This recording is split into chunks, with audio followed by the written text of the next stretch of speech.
I'm gonna climb a tree. Watch out. Ah! Hi there, this is Richard from the future. Unfortunately, this episode had a bad camera angle for the intro and the outro, so I'm going to be doing that for you guys right now. This week we're going to be discussing getting buzz for your Kickstarter campaign. And I'll see you again at the end. So I'm going to start off with a basic idea. How do you get traffic going to your Kickstarter page? How do you get people interested in that? Do we use ads on websites?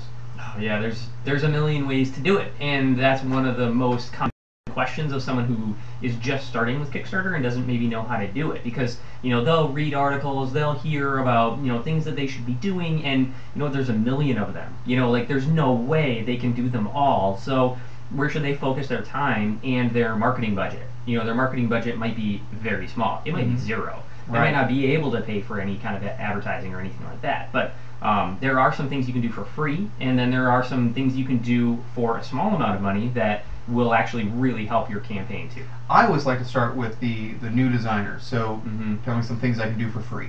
Some things you can do for free. So one thing that I do is before a campaign comes out, I will send people, and if I ever talk about a campaign to anyone, if I'm sending someone an email, if I'm responding to someone on BGG, and I talk about the campaign, I usually include the preview link to the campaign. So when you first create your campaign, let's define that too. Yeah, yep. When you first create your campaign, you'll fill in all the information about it, when it's starting, how much your goals are, your reward levels, your story, the content in your page. And then another thing, as soon as you create that, right away, even if you put one word or 0 words, you will get a preview link.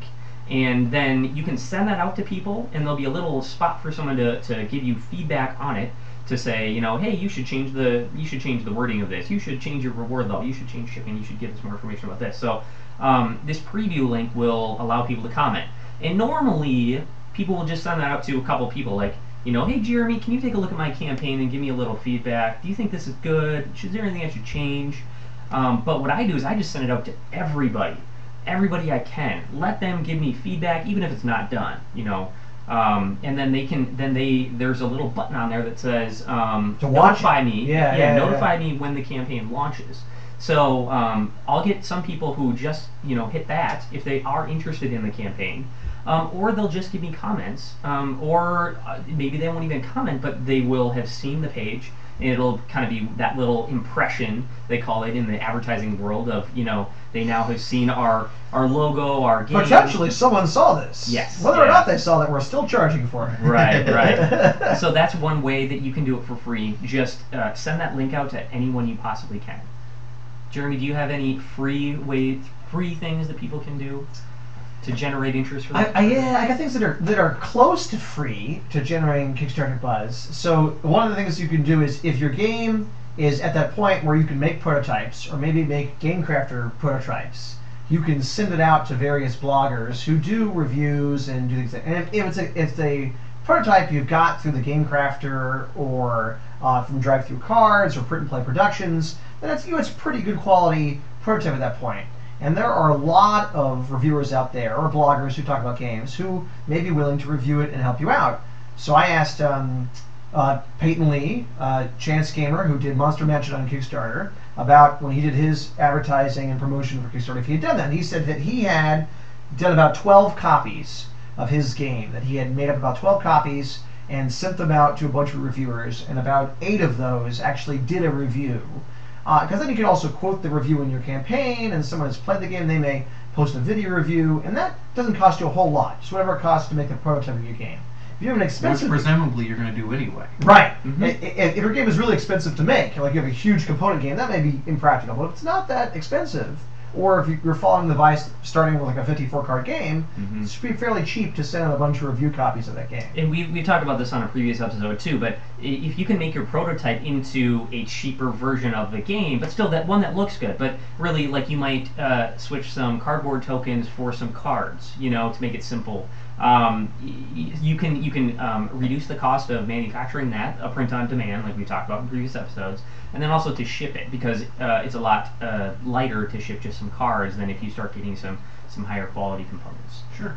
And some of those are free, but some of them are very much not free. Yeah, some of them. Yeah, sometimes you have to pay some of these guys to review your game. That's true. Usually, I mean, it depends on how big their network is. If they Correct. have How a much reach huge they have. network, they're going to charge you in order for you to use that network to get some buzz going for your game. But if they're just more starting out, or they don't have a huge network, then they will probably just do it for free, just to make a good connection in the industry, help you out. Maybe they're interested in your game. Since we're talking business here, Yeah. how much are we talking for Yeah. a review? And it really, really I depends. imagine it's variable depending It on really their audience. does. But Yeah. So some of the bigger, really big names. I think the most expensive I've seen is about $300. Okay. And I think I saw a $500 one. you have seen a Yeah, $500. $500 paid review. How many eyes are these going to reach then? And it really depends. So like one of the bigger reviewers. I mean, if you got like the Dice Tower to do it, like they don't do Kickstarter previews. They only do reviews. But maybe you can check during while I'm talking how many. They used to do Kickstarter previews, right? I mean, they did that for a while. Yeah. Maybe you can check how many subscribers they have. I remember seeing that, and you had different levels. If you paid for Vassal, you got Tom Vassal to do your Kickstarter preview, it was expensive. And if you paid with the other guys, it was cheaper. Yeah. And it probably would be maybe around that $500 level for him. But I think Vassal was $500. He has thousands and thousands of YouTube subscribers. But like 10,000 YouTube subscribers would be huge. That would be a lot. That'd be a lot of people. If someone who had that, I know of one. They charged, when I asked them, it was about $180, which I thought was a pretty good deal for 10,000 subscribers. And it'll really go kind of down from there. I've seen quite a few at like 150 when you get to the point where you have maybe 3,000 subscribers, which is a lot. But the trifecta right now, and this will change for sure, is YouTube, Twitter, and Facebook. So how many YouTube subscribers, how many Twitter followers, and how many Facebook likes you have. And that kind of is a good way to judge your social media reach. And that'll help you set your prices, so you can compare yourself to any of the other previewers. If that's what you did, if you did reviews and previews, you could set your price that way. And then, if you're still trying to build that network, you can build it by just doing it for free as well. It's a way to build that network. But there's other things too. There's people who subscribe to your blog. There's people who you can quote how many unique visitors you have each month. That kind of thing can help convince someone to give you more money for your previews. So what kind of reach you have. Yep. You can also do for free, or potentially for free, during your campaign, cross promotions. Yeah, that's a good point. Where I mention in the update for this, and so as a Kickstarter backer, these cross promotions are valuable to me. So I'll get an update for a campaign I previously backed, and they'll say, hey, this is where we are in the shipping process or the printing process, or they may say, hey, by the way, Richard has a game on Kickstarter, and he did a promo card of one of our characters from our game. It appears in that game, and that's a Kickstarter exclusive. So if you'd like to do that, you may want to go back this game and get the cool little promo card. Would you look for a game that is similar to yours in some way, or would you look? That would be the best fit. That it's similar, or there's similar genre, or the similar style of game mechanically, or maybe it's the ones that mean something to me, or is when it's a personal endorsement. I can say, hey, by the way, I know Brian, and Brian's doing this campaign right now, and I played this game. I played this prototype. I think it's a great game. You should take a look at it. You should back it. Because Kickstarter, 160 games launch a month now. It's so noisy and crowded. When I get someone, and because I've already backed that campaign, maybe I've already received that game even. So I know, oh, these guys know what they're talking about. They made a quality game. I liked it. And now they're saying I should check this out. Then I will go check that out and see if that's a game I would like to back. And I can give some first-hand experience too with this. So when I was just a backer, I was not a creator yet. I was annoyed by cross-promotion. It didn't happen very often, but I felt like I get enough advertisements. When I go to any kind of website, when I watch TV, I get commercials and that kind of thing. I don't want to get it from the people. Now I'm giving you money, and in return, you're giving me ads. You're trying to sell me more things, and I didn't like it at all. So for our first campaign, we didn't do any. For Good Cop, Bad Cop, we did 0 cross-promotion. And then we might have done 1, but it was pretty much nothing. And then I heard people talk about how successful their campaigns were, how cross-promotion was successful for them. So it drove a lot of people to it. We tried it a little bit for our second campaign for New Salem. We had someone who comes to the game nights that you set up every Thursday. Right. Peyton, he did Monster Mansion. Right. And so he put one of our. We were doing campaigns about the same time. He put one of our characters from our game New Salem, one of our witches in New Salem, and he put it in Monster Mansion. And so, we both told all our backers about it. Say, if you, for him, if you like Monster Mansion, check out New Salem. One of the characters is going to be in that game. And then I could tell people, also, one, I know Peyton. I played his game. I really like his game. And one of the witches from New Salem is going to be in it. So go check it out and maybe back it. So that's the best connection you can do. If you have a personal connection, best cross promotion you can do. If you have a personal connection, your games are very similar, or maybe you're just very passionate about a project that's going on, you can do it. But we do it the right way. Yeah, because do it the right way. I get some that are spammy. Yeah.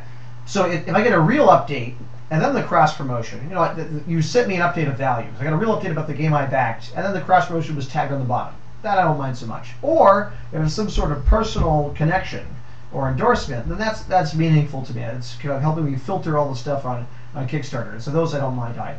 But when you launch a campaign, especially if it's doing well, you're going to have people coming out of the woodwork asking you to cross-promote. Yeah. A lot of people will ask you to do it. So, it's really up to you as a creator in how you feel about your brand if you want to do that. You could have cross-promotions. You could do a cross-promotion every day if you really want it. I was going to say, is there like a limit to how much you can say to do? Or, when you send an update to all of your backers, you usually just mention their campaign. So you could do many of them. Do you want to alienate your backers though? Your current backers in order to possibly get more? Probably not. I don't think you'd want to if you care about your brand and want it to. If you want to run more Kickstarter campaigns in the future, you don't want to alienate your backers. So something you got to be careful about. Don't spam them. Yeah, don't spam them. Definitely not. I can't recommend it. Content of value. Why is this meaningful to my backers? So I got one from Peyton, a cross promotion, and most of them I was like, nah, not interested. One of them said, oh, you know what? These guys are running a flat plastic miniatures campaign on Kickstarter at the same time, and there's these little plastic standees for not only Monster Mansion but other games as well. Like, oh, I would like some cheap little standees for games. That's cool. I like that, and they're not as expensive as full minis. And so I went and backed that campaign, and I might have missed it and not heard about it had I not got it through the backer update. So not only did I buy the Monster Mansion set of little standee guys, but I got standees for other games, or I can use other games as well. I was like, oh, this is cool. All these little plastic standees, I like this. And so I have another first-hand experience example too. It was during New Salem still again, but this time it was someone who I had gone to a few prototype nights. We have a prototype night up in Sacramento that I go to, right. And there was a publisher there who did the Ben Haskins who did the Tower Kickstarter campaign. So he just did a cross promotion without me even asking. He sent his Tower backers over to our campaign. Yep, never asked him. But I had a lot of people like commenting and sending messages like, "Oh, hey, I heard about you through the Tower campaign." And we just got a big surge of backers. So it does work really well to do cross promotion.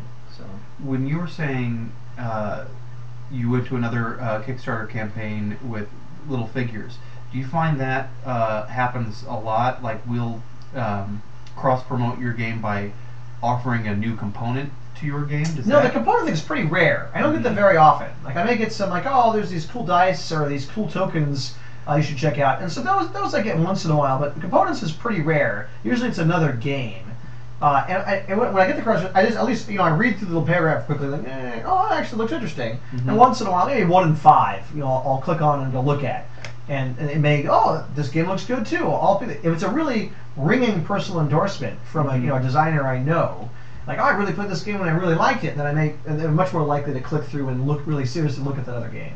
And so another one that we did also with New Salem was with Ted Alspach of Bezier. Yeah. So for one thing, I love One Night Ultimate Werewolf. It's one of my favorite games. And so when he did his Daybreak expansion on Kickstarter, we were running our campaigns at the same time too. And I said this game, obviously One Night Ultimate, I could give that ringing endorsement and say this game is amazing. Yeah. We go. You should buy 2 copies. Yeah, and also Ted goes to your game nights as well. Yeah. Occasionally, so we can say we go to the same game group. At that point, I hadn't played Daybreak, but I loved One Night Ultimate Werewolf. I had no problem saying this game is going to be incredible, and so I wanted everybody who likes our game, it's another Hidden Identity game, it's very similar, Plus, I know him. We go to the same game group, I had no problem. He doesn't make junk. All his stuff is good. So you still feel very good endorsing this because there's nothing there that's terrible. It always puts a lot of effort into making good components, good artwork, and it's really a quality game. But I also had dozens of people who came to me and said, "Hey, can we do some cross promotion?" I said, "I don't think this is a good fit." You have to turn them down. So how much work do you put into how well you can endorse someone else's product? Do you if someone asks you to cross promote, and you may be interested in what they've done before, would you ask for a prototype of the game and try that out before you do that, or how far would you go to make sure that your endorsements don't? That's a good question. And it's gonna depend on the publisher too. So we're getting ready for at the time of this recording, we're gonna launch in I think about 10 days now for our next campaign. And I've already sent out some kind of feelers for other campaigns that I know are running at the same time that are for similar games where we have some kind of connection. And for all of those, I say just let me know. I'll send you a copy so that they can play it before the campaign runs, or before we do our cross promotion to make sure they can play it, and then they can decide later if they like the game and they want to do a cross promotion with me. So it depends on the company, but we'll always try to send. We're talking about building buzz too, and so it could be the buzz you got as a game designer, and or your prototype. In the previous episode, we talked about getting buzz for your prototype. So maybe someone asks Brian to cross promote, and he hasn't played their game, but he sort of saw it or got buzz about it from prototype events, and he knows the designer, he knows their previous game. He goes, well, this is a good designer, they know what they're doing, and I heard buzz about this game. Maybe he heard it from me, like, oh, I went to this prototype event, and I played this cool game called, Aardvark's Attack, and that was so much fun. And so Brian may feel better about endorsing this, saying, I haven't played this game. And he even say that in the cross promotion. I haven't played this myself, but my friends have, and they really like it. Yeah, exactly. Yep. Exactly. So people I trust, because we both played Daybreak. People I trust said this is an awesome game, and I don't have a reservation about endorsing it. Okay. Yep. How often do you have a reservation about endorsing something? I mean, you said you've had the people that contact you and you say, I'm not really that interested. Has it ever come up that you've had someone that you've seen some of their work before, you're fairly happy with it, but you don't promote it because it's not close enough to your own game? Definitely. Like it's not. You don't think your backers would be interested in that particular concept or something like that? Yep, definitely. That happens all the time. Not necessarily. If I have a personal connection, even if the game is different than mine, that's probably enough. But really, it's a case-by-case situation too. You have to see if there is a really strong personal connection, or if I met this guy at a convention once, and we talked for a couple minutes. That's probably not enough. But if their game is very different and I know them really well, I'll still let people know about it.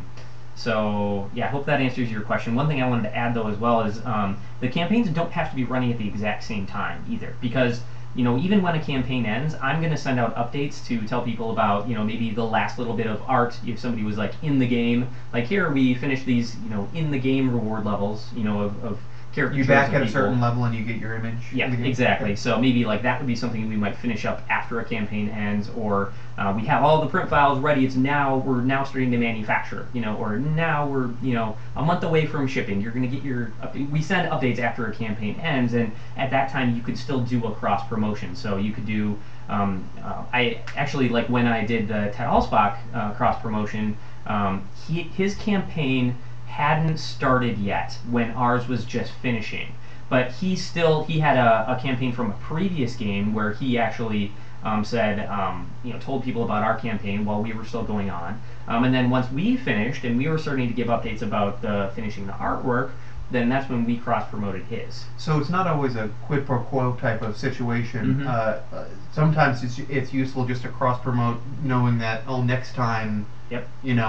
they owe me one. Yep. Okay. And another thing that some companies will do, publishers will do, is they will never do official cross promotions, but they will just maybe mention which games they're currently backing. What we're playing this week. Yeah, what they're playing or what they're backing, and they'll just mention it. And that's even a less shady way to do it. Cross promotion can sometimes come across as kind of shady. It is really effective, but can be a little shady. I always feel that way. And I like to get some updates from campaigns that are over if there's something meaningful in it. Like I'll get an update from a game that I backed at Kickstarter, already fulfilled and shipped, and they're like, oh, by the way, we have an expansion coming out, or we're going to be running a tournament at this con, and use the cross promotion. And that may be valuable to me, like, oh, I'm going to go there, I'm going to look those guys up, or that's cool, there's an expansion coming. Those kind of things can be valuable to me, especially if it's really short. Like, I get an email from Kickstarter, it's like 2 paragraphs. I'm not going to be upset that one paragraph is something game-related updated, and then one's a check this game out. And I'm okay with that. One thing we can talk about too is BGG ads. That's something that is. So now we're moving into things that do cost money. Right, definitely do cost money. Yeah. So like BGG ads is something I've never done, but I've considered, and I know a lot of people do. I've looked into pricing a little bit. So I believe what it is, and this could have changed since I looked into it a few months ago, but it was so you have to spend $500. That's the minimum, yeah. Yeah, $500 right. minimum, and then you have the option. So $500 worth of impressions, and that will get you 500,000 impressions because it's $1 per 1,000 impressions at BGG.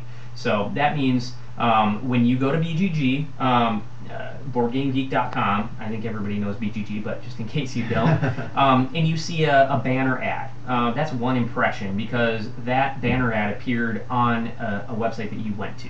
And so for $1, you get 1,000 of those appearing, on monitors and tablets and phones all over the world. So people going to BGG will see your banner ad 1,000 times. Yes. Not the same person. 1,000 people will see your ad, or maybe the same could guy be the will same see your person. ad 30 Could times. be, yeah. Because he lives on BGG. Right. Okay. Right. So you get 1,000 instances of that ad being displayed on someone's website when they go to it. At BGG. So that you pay $1 for 1,000 of those. So you have to do 500,000 impressions, so $500. Then you have the opportunity to do what they call a 24-hour takeover. And so that 24-hour takeover is $200 per day. So if I spend $700, I get 500,000 impressions and a 24-hour takeover. 24-hour takeover is just that you get right on the front homepage of BGG, you get your ad on there for 24 hours. So that's the most common one I've heard people do. Have you tried that out yourself? No, Okay. but it is one I've considered. I've talked to three designers who have done that.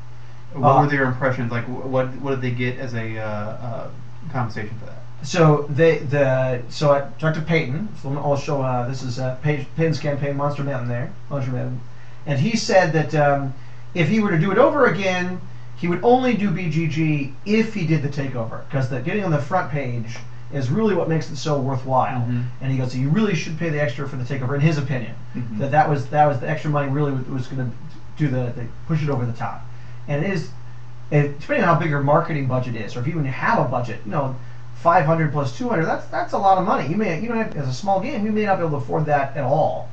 I heard from another game designer, who I probably should keep anonymous, and he said basically along the same line, it's only worthwhile to be on the front page, the takeover, because you're on some obscure page deeper on, it's not as valuable to him.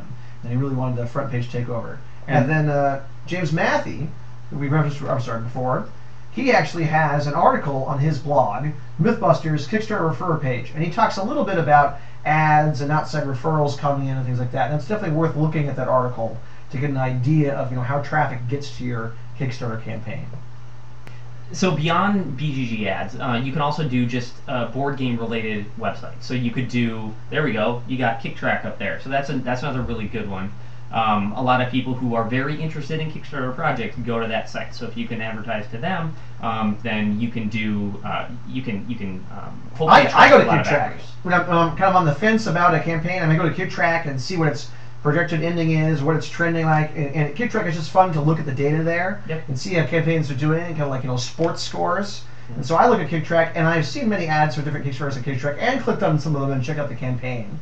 And KickTrack, I think the takeover there is much cheaper.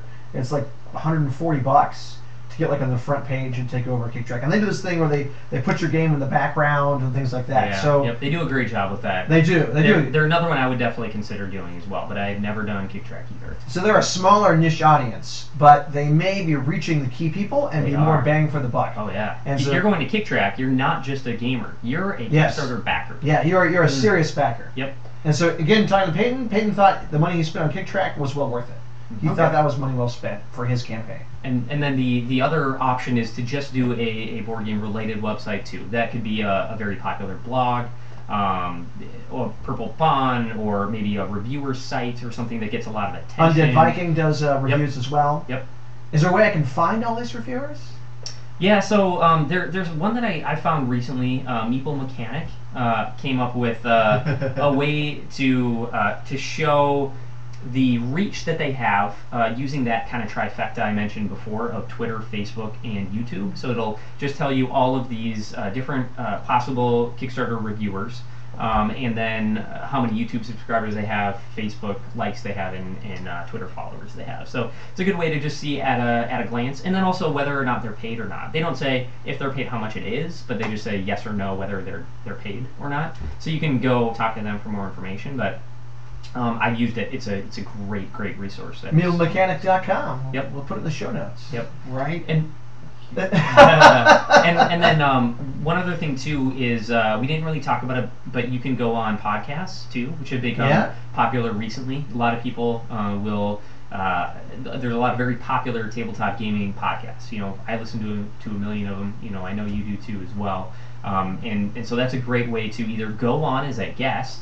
Either the publisher or the designer can go on those to talk to people about Share the game. lessons learned Yep, and about the get- development process. You're yeah. sharing content of value, and you're playing your game that's on Kickstarter now. Definitely. Yeah, so like we already have 7 podcasts scheduled. Since we're launching in a couple of weeks our next campaign, we already have 7 of them scheduled to go on throughout the campaign, mostly up front. That we're gonna go on and talk about our game, our company, and promote it that way. So that's a good one to either go on the show, but also you could just pay for ads. So you could go to the Dice Tower podcast, the Dice Tower podcast, huge reach in tabletop gaming, and you could pay for them to talk about your game, during a little break there, or at the beginning or the end. Do you find that most podcasts are looking for guests and content, or do you find that most of them would you probably have to pay for? Most of them are just looking for guests and content, but there are some of them we have paid for twice in the past. We paid for to go on a show. That was when we were just starting, and nobody really wanted to go talk to some guy with the first Kickstarter campaign. A couple of guys with the first Kickstarter campaign, so we did pay up for that, and just to get some experience. So It's I like can you don't have recommend enough that. buzz to get on a Kickstarter, Yeah. on a podcast yet. Yeah, exactly. Not enough buzz. So that's something I would recommend to somebody who's just getting started. But then, once you become more established, then people just want you on. Okay. I hope you guys enjoyed the podcast. If you have any suggestions of topics you'd like us to discuss, please contact us at theforbiddenlimb@gmail.com. Until next time, I was your host, Richard New, and I was joined by Brian Hink and Jeremy Commander. I hope to see you guys across the table sometime.